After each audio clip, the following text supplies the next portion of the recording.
Yesu ashimwe, shalom, ndagusuhuje igihugu cyose uherereyemo, wowe unkurikiye, wowe uje ngo tubane muri aya masengesho, ndagusuhuje igihugu cyose uherereyemo, shalom. Karibu rero dusenge, njyewe uri kumva kuri mikoro ndi Mama Ebenezer, turatangiye.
Reka dusome ijambo ry'Imana, Abagalatiya 3 umurongo wa 13 kugera ku wa 14. Abagalatiya 3 umurongo wa 13 kugera ku wa 14 aravuga ngo Kristo yaducunguriye kugira ngo dukizwe umuvumo w'amategeko, ahindutse ikivume ku bwacu, nk'uko byanditswe ngo havumwe umuntu wese umanitswe ku giti, kugira ngo umugisha wa Aburahamu ugere no ku banyamahanga bawuheshejwe na Yesu Kristo.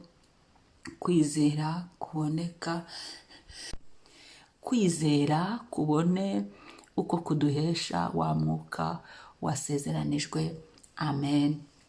Uyu munsi turikuraho imivumo. Twaraye turebye ubwoko bw'imivumo.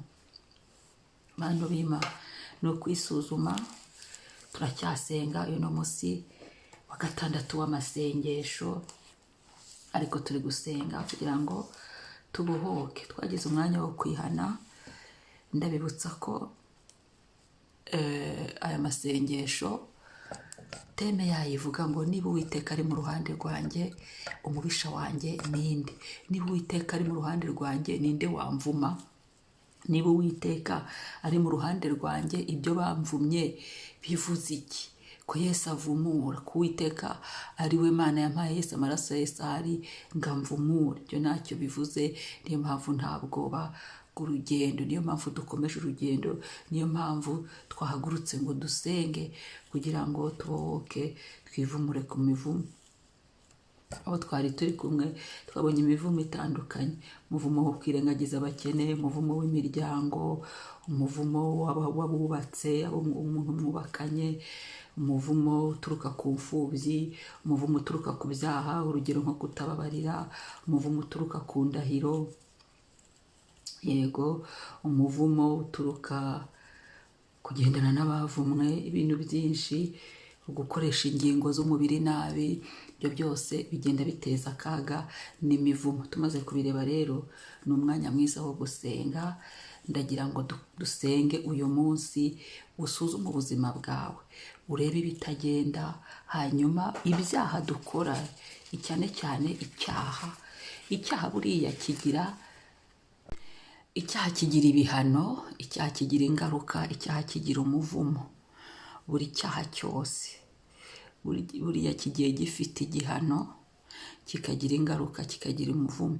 Ariko amahirwe meza anejeje dufite ni uko Kristo Yesu, aribyo dusomye muri iri jambo, yaducunguriye kugira ngo dukizwe imivumo w'amategeko, imivumo yose ibyo abantu basizeho, aba amategeko yanditse mu mwuka wacu, aba amategeko ayasanzwe, ko Kristo yaje kugira ngo duhinduke. We yemeye kuba ikivume ku bwacu, nk'uko ibyanditswe byavuze ngo havumwe umuntu wese umanitswe ku giti. Ni hano muri Galatiya igice cya 3 umurongo wa 14 kugera ku wa 13 kugera ku wa 14. Niho ngira ngo dusome, nari naho nari maze gusoma kugira ngo tuhasengeremo. Uhagarara ufata amaraso ya Yesu, wiyuhagire, wivumure aba batutse, abo bavumye, wirebe ubuzima bwawe iki gitondo, hanyuma ubwire Yesu ngo mvumura. Wambare izina rya Yesu. Izina rya Yesu turaryambara aho twari twarambaye imivumo, aho imivumo yari yarafashe ku buzima bwacu ikavaho, hanyuma Yesu akatubohora. Ni umwami ubohora, ni umwami ukiza, umwami ugira neza. Ndashimira Imana rero yahagurutse muri iki gitondo ngo itubohore. Nitumara kuvanaho iby'imivumo, uratura umugisha. Kwatura umugisha ni ukuvuga ngo umuvumo iyo uhari nta mugisha uba uhari. Rero umuvumo iyo umaze gusenga ukawikuraho, wiyaturaho noneho umugisha. Bya bindi byari bibi ukabivuguruza. Niyo bibonye ko hari ibitagenda cyangwa se ibyo bakuvumye, niba ubyibuka, niba unabizi, ukabivuguruza, ukahasimbuza ibyiza. Niba barakuvumye ati ntukabyare, niba barakuvumye ikija ukakivuguruza, ndi umwana w'Imana, Kristo ari muri nge, kwambara izina rya Yesu, ndabyara, kuko isezerano ririho ni Elohim, Imana itanga urubyaro. Aha rero bisaba kubuza ibyanditswe kugira ngo ugende ubiproklame. Niyo mpamvu muri aya masengesho twagiye dukoresha ibyanditswe byinshi. Gusa igishimishije ni uko dufite ijambo ryo mu Baroma rivuga ngo, Baroma 8:31, niba Uwiteka ari mu ruhande rwacu, umubisha wanjye yaba nde? Iyi mivumo ivuze iki? Bivuze iki? Ko Yesu ari mu ruhande rwanjye, ko Yesu yancunguye, ko icyaha ndi kukirwanya muri nge nkihana, Yesu akaba ari mu ruhande rwanjye, nkaba naramwakiriye, Imana ikaba imbereye data. Ibyo ntacyo bivuze. Niyo mpamvu dusenga tukabyikuraho, tugakaraba amaraso ya Yesu mu mwuka wacu, amazina yacu tukayuhagira, imibiri yacu tukayoza mu maraso ya Yesu Kristo. Amasezerano yose atari ay'Imana tukayivanaho kubw'amaraso ya Yesu agenda mu isezerano rishya. Umwami ashimwe. Ndashimira Imana rero ihagurutse kugira ngo ituvumure, itugirire neza.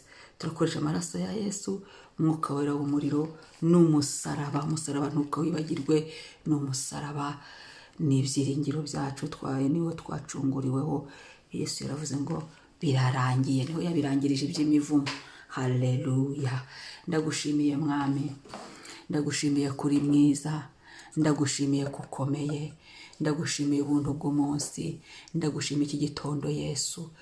Yesu ndagukunda, ndagushimiye. Wowe wongeye kuvuga ngo tubeho tukabaho. Yesu amaraso yawe akatubeshaho, ubuntu bwawe bukatubeshaho, imbabazi zawe zikaba zitubeshejeho. Ibyaha byacu ni byinshi, atari imbabazi zawe ngo tubeho, tuba twapfuye. Ariko turiho, kubw'imbabazi zawe uduhaye ubuzima, kubw'imbabazi biremeye, turi bazima, turahumeka.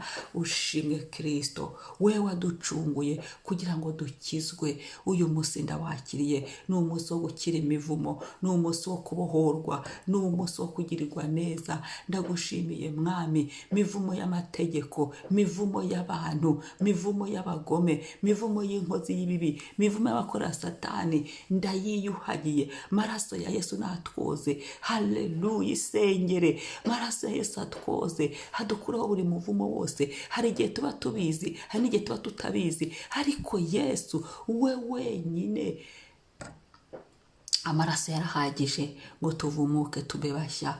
Kubwa Yesu Kristo uri muri twe twaravumuwe, kubwa Yesu Kristo uri mu ruhande rwacu ntago twe turi bivume. Yesu yishyizeho iyo mivumo yose kugira ngo njyewe mba amahoro. Yesu yishyizeho iyo mivumo yose kugira ngo njyewe ngubwe neza.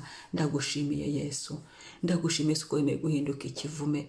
Haleluya. Kubwanjye ndagushimiye Yesu ko wamvumuye ku musaraba. N'uyu munsi byari bisigisigi biveho. N'uyu munsi ibyo abantu bansizeho by'imivumo, ibyazanywe n'ibitutsi, byazanywe n'ibyaha nakoze, byo byose ndabyiyuhagiye mu maraso ya Yesu Kristo. Nibihanagurwe, nibihanagurwe, nibisibangane mu izina rya Yesu.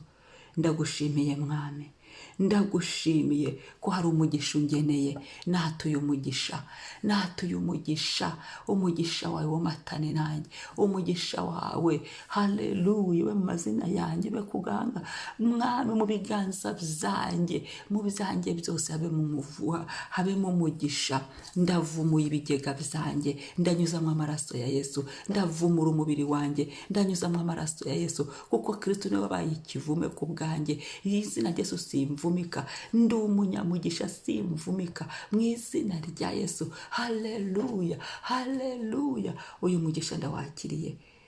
Urakoze Mwami, urakoze Yesu.